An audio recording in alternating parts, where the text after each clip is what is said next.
Hi, I'm Greg Schaefer, and welcome to the Virtual CISO Moment. Dylan Owen joins us today. He is a cybersecurity professional with over 20 years of experience, including as a cybersecurity architect and CISO. Dylan, thank you so much for joining us today.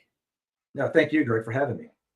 So we'd like to start as we usually do, because I love hearing stories, and I want to hear your story about how and why you got into this crazy field, and just talk about your path to where you're at today. Yeah, sure. So probably have a slightly unusual path, partly because I'm old, and so You're not old. Come on. When I started my career in the early '90s, cybersecurity was barely a word. It was really called info assurance or information assurance, and it didn't have the emphasis at all that it has today. I actually started out as a webmaster, as the web was first coming on, and the .com era started in the '90s. Working for a nonprofit, but I got into cybersecurity because I had moved companies.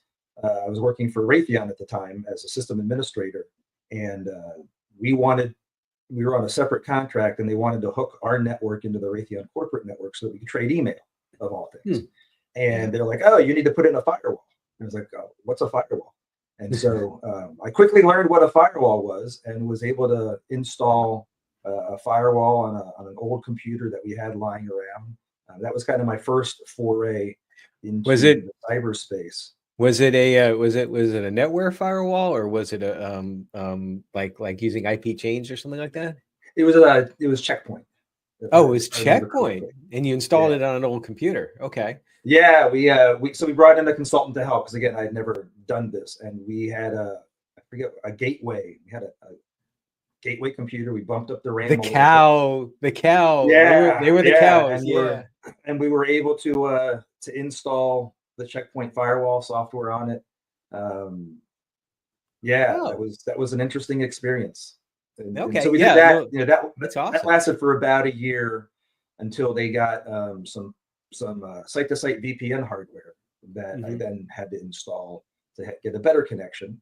And that was kind of the journey. And then from there, I moved a couple of different jobs within the company, and I was working for an intelligence community agency as a system administrator doing some high availability networks. And that's when I really got into it. So we had won a contract for an agency doing cybersecurity support, and they brought me on as a network security engineer. So not like an analyst, but more evaluating architectures and making sure that they met with the security principles of not only the agency, but the intelligence community overall.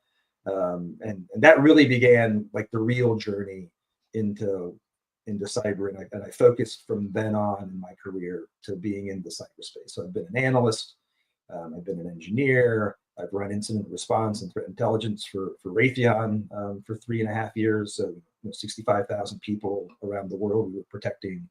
I ran an MSSP that Raytheon had bought for about 3.5 years, and then moved into the CISO position as the cybersecurity business from Raytheon was divested and spun off into a separate company about 15 months ago. And I was a CISO for Nightwing until just recently. So I'm curious about that transition. There's a lot in the CISO role. You say CISO, I say CISO. It's either no worries. But I think that sometimes people have challenges with that transition because the CISO role is just so much more than technical. How did you address that? How did you address and overcome the learning broadly beyond the tech side of the role? Lots of conversations. There was a lot of stolen minutes here and there with senior leadership. Sometimes it was planned. Other times it was hey, can I talk to you in the hallway for 5 minutes about something?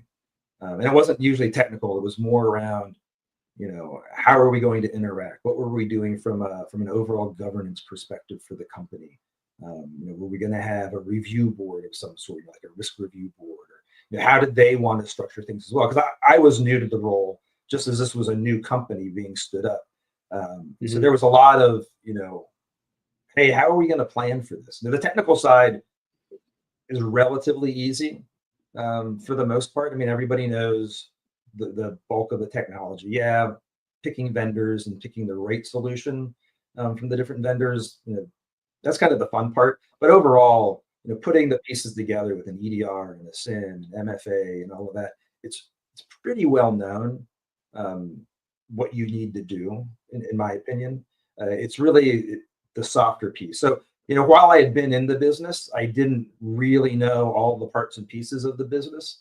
So there were conversations with the business unit leaders on, what uniqueness did they have that we had to deal with from a cybersecurity perspective. So one example is Nightwing has a lot of people that work at a customer facility, government customers facility. Right. And you can't take a phone in, can't take a computer in. We were originally planning on using hardware keys for MFA. Well, you can't take a hardware key into these facilities. So we had to have multiple MFA capabilities that met customer requirements. And so that was one of those things. It's like, I hadn't really thought that, a hardware key wouldn't be allowed into a SCIF. But we had conversations with the business unit leaders, and we talked to customers, and like, yeah, it's really not going to happen. These are what are approved. And so that was one of the things that, again, I knew a little bit, but really diving deep into what those business unit leaders needed to support their employees, to help them do kind of not only their work for the customer, but also supporting us in terms of, like, you got to do a time card, and you got to do your security, your mandatory training, right? How do you do that for employees that are almost never on your network and have limited resources in order to access those things? So it was things like that really came to light. Yeah, I think that's so important, because it's and you definitely went the right direction there, because we as CISOs, we're not effective if we don't understand the business, and if we don't incorporate it. It's there are some, I think, in the CISO field that they have earned us the reputation of the office of no, where they say, no, you can't do that, or you have to do it this way, or whatever. And you have to say no to saying no, I guess. You can't do that. You have to incorporate some of the business processes that are there, because otherwise they're going to find a way to get around it. That's how shadow IT becomes such a big problem. No, absolutely. So when I was working in Raytheon corporate, the one thing, I learned lots of things from the CISO, but the one big one I learned was, how can you make security frictionless so that users don't want to try to find a way around it, right? If you put up all kinds of barriers, they're going to find ways around it. So how can you reduce the amount of friction in an employee's day-to-day interaction with your security tools? And sure. that, yeah, go ahead. Well, I was going to say, one of my favorite examples of that is the seatbelt. Now, you said you're old, but I remember a time when seatbelts weren't mandatory. It was the early 70s, I think, when it became a law, or late 60s or something like that. And then shoulder straps came like 10 or 12 years later. And a lot of people complained about it and all this. And I bet that right now, just about everybody listening doesn't even think twice about putting on a seatbelt. You just get into your vehicle and you just put it on. And that's the frictionless part. Auto manufacturers and designers have made it so that it's not a big deal. It's a very simple one-arm movement to do, and you just do it automatically. And to remind you, they have a not too annoying, but just a ding, ding, ding. It's like, okay, so I forgot something. It's not a big deal. That's what we need to do for security, right? Yeah, absolutely. And I actually remember, I think it was in the late 80s, early 90s. Some car manufacturers had the auto seatbelt. I don't know if you remember that. It would automatically, and that actually was more annoying for people because it didn't last very long, and it actually added a level of friction because you had to wait for the track and for the seatbelt to go all the way in the track and click in before your car would. I do. It was almost a little bit insulting. It's like, I think I know how to do this. It's like, this isn't rocket science, but. Well, we've talked a little bit. Go ahead. Yeah, but the whole idea of frictionless and how do you get to yes? A business wants to do whatever, and you look at it and you're like, man, That seems a little risky, but how can we get to yes? Because at the end of the day, if they can't make money, I don't have a job. Nobody else has a job. So how can we make what they're trying to do, the most secure possible, and still enable those business goals? And that's where we have to get to, right? It's a I like to say yes, but a lot. Yes, we Yeah. can do that, but we may have to do these 5 things, and it may be that those 5 things are too expensive or really not worth it, and that whatever they wanted to do just becomes like, yeah, you know what, we thought this was a great idea, but it really isn't. Let's try something else, which is great, and that's what we should be there to do. But the key point is that the business is in business to make money. That's why Yeah, businesses exist. There's no other reason for businesses to exist than to make money. And sometimes I think people they forget that one little thing. It's just like, well, yes, we have to have cost considerations with regards to business. Now, I'm going to kind of segue with that into the virtual CISO world, because the virtual CISO exists because of that cost concern. Sometimes you have the small and mid-sized businesses that the CISOs can be rather expensive. I don't know what the current numbers are, but I'm going to say total package compensation. Of course, it always depends upon size, but if you were to take the median in the United States, it's probably like around $300,000 per year. Some more, some less. But that's still a lot. I mean, 6 figures is 6 figures. It's a lot of money to a small mid-sized business. Now, yeah, I do remember, and because I had this in my notes, that our initial contact for talking on this podcast had to deal with the virtual CISO environment, about your view in the virtual CISO space. But I think you had some sort of comment on some sort of post. I don't remember what it was, but I wish I had written it down. But it was insightful enough that I'm like, well, I wanted to talk to you about it. So maybe that's good. Or maybe that's bad. Maybe you're going to surprise me. But yeah. I was actually what's your looking forward view? as well to kind of remind myself what I actually said. But I think in general, what's really important for an organization, if they're going to go the virtual CISO route, um, whether that's because of money or just where they are as a business and what they need it for, is to really understand what do they need and what are they going to get, right? Mhm. Is it just somebody in an advisory role, right? Can you come? We have somebody who kind of does security, but they don't know all of the parts and pieces. So can you come in and help us, identify some gaps and fix those? And that could be across the board, right? Process, technology, people, interactions with senior leadership. How do you present, monthly statistics or your monthly report to your senior leaders, or a board if there's a board for the company? I think where companies kind of get in trouble with the virtual CISO is the level of responsibility they think that person has. Yes, they work for you, but they're a consultant. Um, Right. and a lot of times, they're not there full time, so they don't truly know your environment. A good one is going to ask the right questions about your business so that they can help inform how they make decisions or make recommendations. But they're typically not true decision makers, because they're just there in a part-time role, and they may go away in 3 or 4 months. So, it's really important that whoever the person in the company who is interacting with this virtual CISO, um, that they understand what are they getting out of them. Again, is it just an advisory capacity? Is it because you needed somebody's name in the role for regulatory compliance?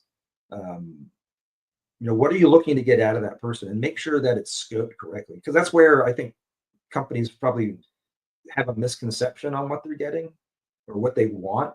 And so they just hire somebody, and they don't really get that value, because again, that person is rarely empowered, because they're not an employee, right? They're not in the room, in the boardroom, or in those senior level meetings on a consistent basis to really understand everything. Right. And you brought up a very good point about that the virtual CISO. I think that there's 2 things embedded in there. One has to deal with experience, one has to deal with a role in the organization. I'm going to start with the second one first. The virtual CISO is a consultant, is not an officer of the company. And so you talk about like the RACI matrix: responsible, accountable, consulted, informed. So the virtual CISO cannot be accountable if they're not given responsibility from the organization. And you can't give a consultant responsibility for the organization if they're not an officer of the company. And so I think that sometimes that businesses are misinformed. They think they can get someone in for whatever reason, like you said, it could be regulatory, it could be whatever.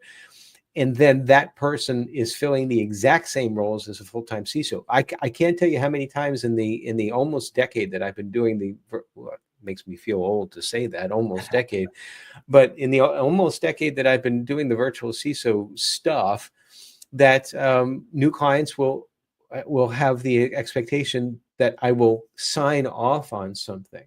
I don't sign off on anything. I don't put my signature on anything. I don't have signatory authority for anything, whether it to be to buy something or to approve a policy. And if there are any virtual CISOs out there right now that are doing that, you're setting yourself up for some really crazy liability. That's not your role. Your role as a consultant is an advisor. If it's anything more, then you got to build it into your contract, and maybe that becomes more of an employee-employer engagement, and then you get on their insurance and all of that. Right. But the second part is also the experience part. It's you don't know what you're going to get. Just expand on that a little bit, because you talked about a lot of things that a virtual CISO might need to do, like talk to the board, for example, which in itself is a very niche type skill. I mean, you've got 10 minutes, if that, to talk to the board, and in a year, and you need to maximize that. What are a few things that like a business might want to look for in a virtual CISO? That experience is really key, especially experience in their vertical, particularly if there are regulatory compliance frameworks that you need to comply with. Having somebody who's done ISO or GLVA or PCI stuff, and that experience is going to be invaluable. You don't want to hire somebody who's never done that, because they never had to, because they were in a completely different vertical, right? That's probably a recipe for disaster. So I think that's a big thing, is that relevant experience to your industry is pretty key. How long have they been doing it? References, I think, are great. Hey, we hired Bob to go and work, and he did X, Y, and Z for us, and these were the results. And then obviously communication. You don't want someone who's just going to sit at home and be given tasks. A lot of times in those consulting relationships, there's deliverables, right? And they need to be able to talk to people at the company, whether it's the director level, even down at the lower individual contributor, the one IT admin, and you need to be able to talk to that person about, hey, we need to implement these controls, and be able to explain it in a way that makes sense. So I think those are the big things. Most people in this space tend to keep up to date on the different threats, so I don't think that's people ask that question, but anybody who's been doing this for a while is always constantly reading the news or what's on X or whatever about the latest attacks. So I don't think that's quite as important, because again, it's kind of, I think, innate to people in this field. We always have that curiosity and the need to know what's going on, right? But it's those bigger things. But let's land on that for a second, because I know a lot of your background has to deal with threat intel and incident response for large organizations. It's you have a virtual CISO as the only security team for a small mid-sized business. They obviously can't have the same type of threat hunting and depth of incident response and forensics and just being able to ingest all that information. Now, I know that some SMBs, they outsource that function as like SOC as a service to MSSPs, which is a good service, but some also still need to have like some sort of way to manage that threat environment in-house. between larger and small businesses, what sort of expectations should an SMB have with regards to that space? Yeah, I mean, I think that if you're hiring a virtual CISO, that's something that you should get out of them. I just don't think from an interview perspective, I don't find many people that, if you were to ask them about, trying to think of one that just came up recently. Oh, the Copilot SharePoint vulnerability, where you could literally tell Copilot to turn off, to not log my use of Copilot to access a file, right? That came out, I think, earlier this week or late last week. I think most people in this space are going to keep up to date with those things, right? So asking somebody, well, how do you keep up to date with all the emerging threats and trends? We know.